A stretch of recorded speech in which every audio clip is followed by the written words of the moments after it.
Hello people, welcome to my channel. In this video, I am going to show you how to handle the alerts using CodeCept.js Puppeteer. So here this is the CodeCept.js official website. On clicking this one, we can land an official website where they have provided all the guides and the proper documentation to set up the automation using any helper based on our requirement here using the CodeCept.js. So as in this video, we are going to use Puppeteer. So I am going to land on Puppeteer page here, so where they have provided all the built-in methods and the configuration steps in a proper documentation. Okay, now let me show you the website which I am using to perform the automation of handling the alert boxes. So here in this website, if you go to the alerts, so here we have very sample alert, and here it is input alert. Input alert in the sense, if you click on this, you need to input something and click on OK, then you can see that it is appended here. The sample alert is that just we can click on OK without any text. So these are two types of alerts here we are going to handle in this video. So okay, without any let me open the Visual Studio Code which I am going to use. Let me create a test for this one. The command to create a test in the CodeCept.js is npx CodeCept.js gt, which is generate test. So it is creating a new test and it is asking the name for that. So I am going to give alert, and it is whatever it is showing in the gray format, it is a default name. The CodeCept.js framework is suggesting. I am okay with that, whatever the name it is showing, so I am giving enter. Otherwise you can provide the test name here. So now the test file has been created under the test folder. Here you can see with a basic the format how the feature file should be. So here we can right away start with a scenario. So I am giving the scenario title here, which is handle simple alert.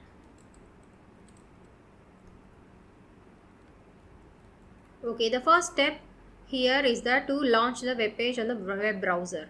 So for that we need to copy the URL. So I'm going to copy the URL, and we need to check which function or method will serve our purpose. So here in the documentation we can see I am on page. It serves a purpose of opening a web page in a web browser. So I'm going to use this function here, give I dot, and it will show auto suggest all the or auto populate all the available methods in our CodeCept.js framework. So here I am going to use I am on page and provide the URL. Okay.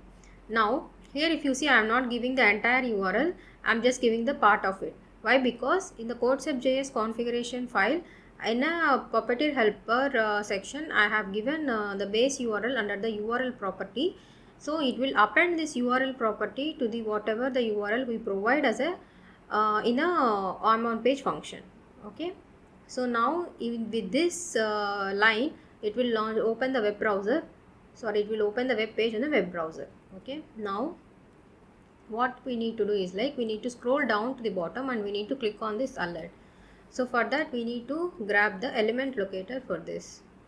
So I'm going to use this one. So I'm writing the CSS selector for this, href equals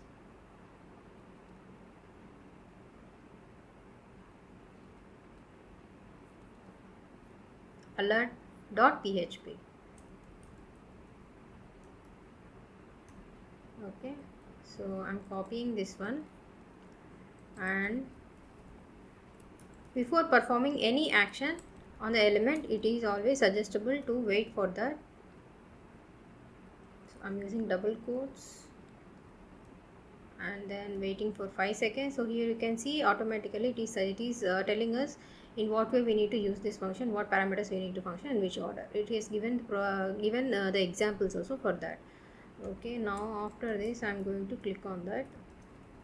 Okay, now if you observe here, if we click on this, it is opening in a new tab. So we need to tell the script to switch the focus to another next tab and then perform the actions. So here, what is the function for that? In Puppeteer we have switch to next tab method which serves a purpose, and before switching we need to have the wait. Okay, to avoid the waiting errors before switching to the next tab. So I'm going to use this one. Okay, so here I dot wait for number of tabs. Here you can see expected tabs and second. So expected tabs in the browser should be 2 because we have already this tab open in the browser, and on clicking on the alert it will open the another tab. So totally 2 tabs. So I'm going to use 2 and some wait time here, and then I'm performing switch action. Here you can use index if there are multiple tabs, otherwise you can just directly give this.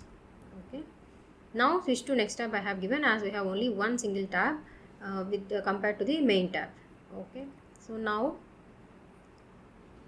on coming to this, we need to wait for this particular elements to be available. So for that I'm going to use this one. So I'm waiting until it is there, and then I need to check for this one. Okay, if you see that it is inside the iframe. So how to handle iframes, I have done already another video, so please go through that. So right now I am just using how to handle it in a direct way. So how to handle this? First, if you want to access this particular button, first you need to switch into this iframe. So for that,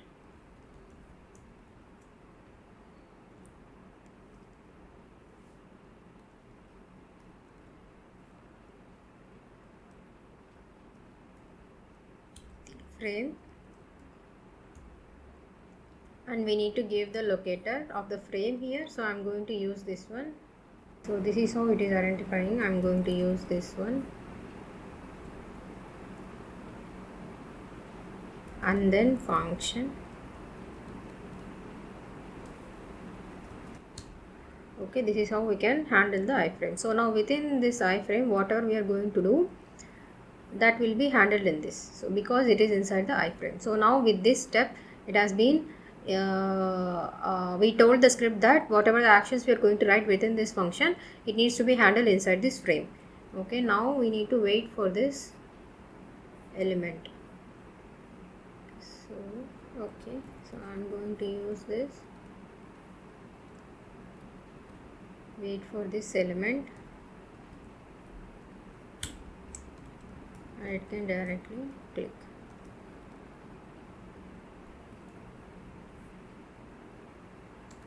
Okay,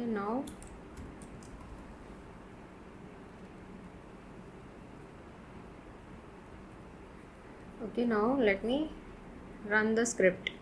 So npx codesub.js run, and I'm going to give the file location so that we can run only this test. Okay, now our script is running. If you see, Chrome browser has been opened.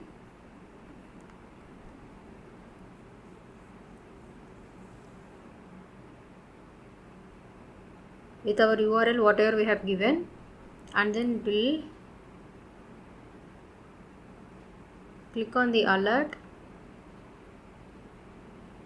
Now it will wait until this element is there. Okay, let me check. Fail to execute is not a valid selector. Okay, so here we have given 2 braces, so sorry for that. So it has launched the website, and then it will click on the alert.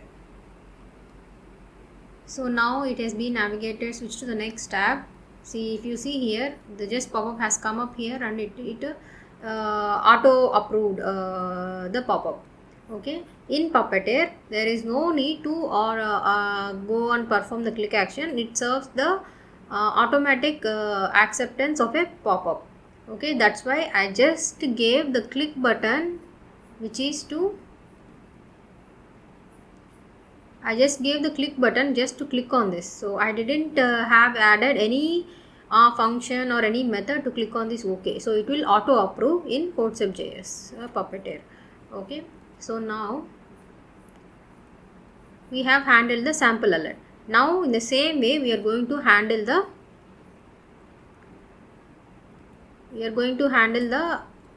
input alert. So again I am creating the scenario here. scenario handle input alert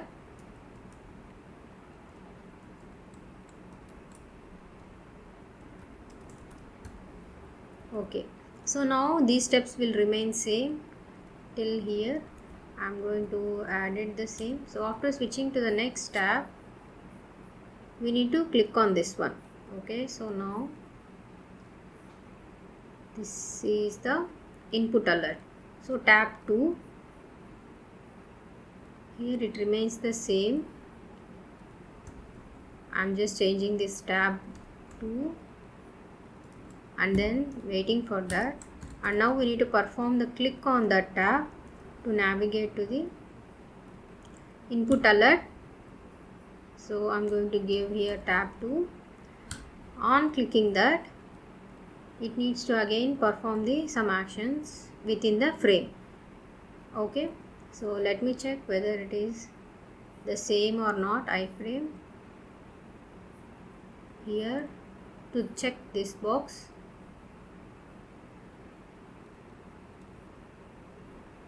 I think everything is inside the same iframe, so I'm just going to use the same one here, but the button text will be different here. So I'm going to just copy that and I'm going to just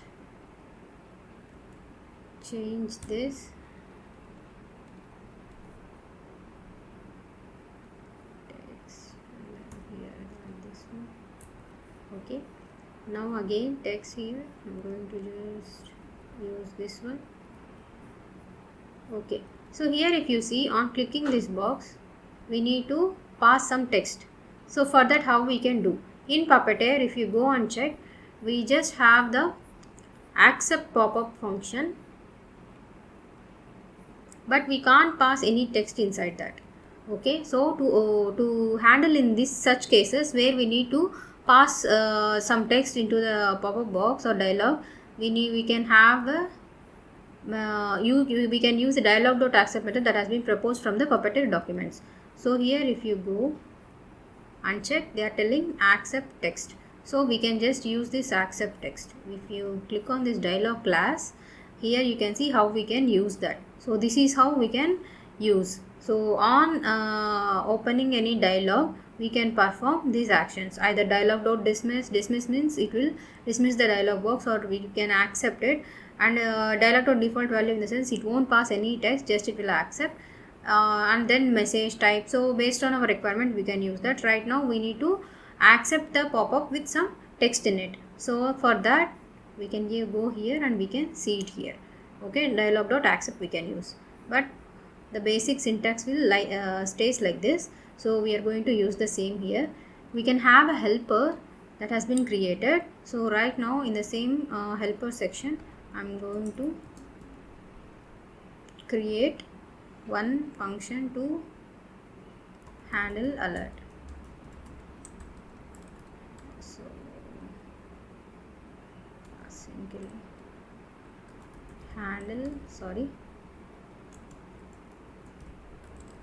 handle alert with some text in it. So what I'm going to do,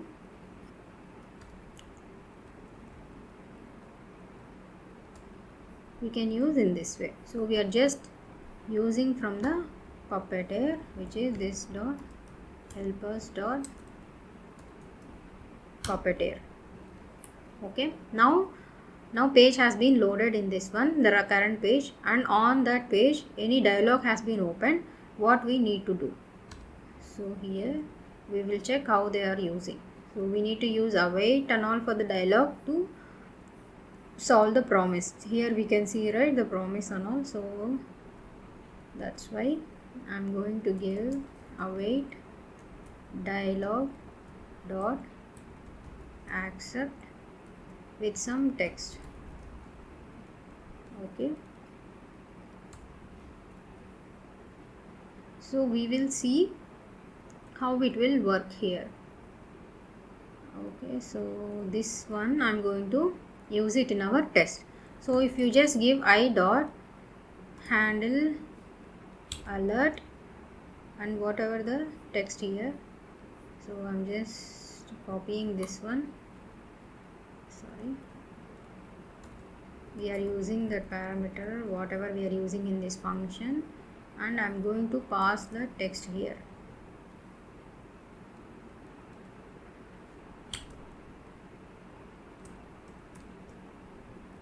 Okay, now let me run only this scenario. So to run only the single scenario, we have this only to use in CodeShip.js. Out of multiple scenarios, we can pick up whatever we need and we can run those.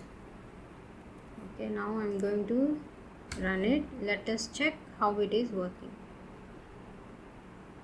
It has launched the website, and it will click on the alert. Now it has been opened in a new tab.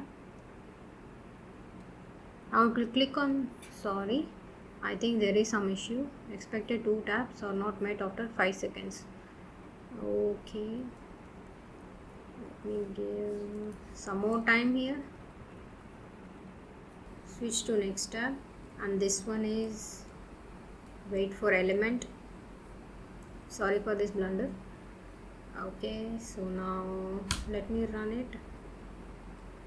It has launched the page browser, and now it clicked on input alert, and then it should click on this button, but there is some error. I think we'll see what is happening. Error element still not present on page after 5 seconds.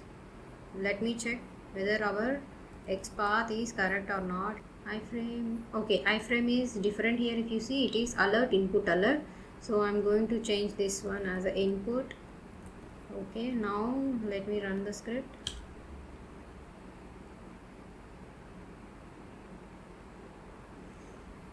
Now the web page has been launched on the web browser. It will click on alert. It switched to the next tab.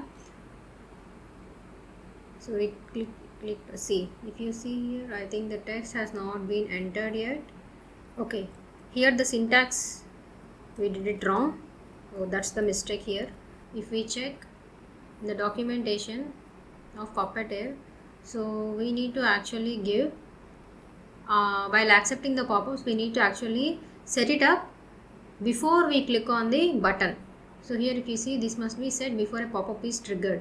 Okay, now here what we are doing, first we are clicking, and then on trigger, after triggering the pop-up only we are using this function. That's why we are facing this issue. So now what I'm going to do,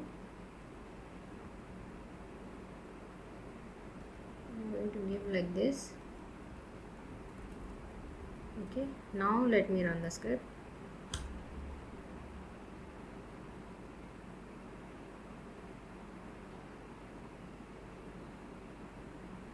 Input alert. Okay, see, if you see here, now automation, it has been sent the text to the pop-up. Okay, so and the test also has been passed. So for more videos, please subscribe to my channel, and don't forget to like and share if you find it useful. See you guys in my next video. Thank you.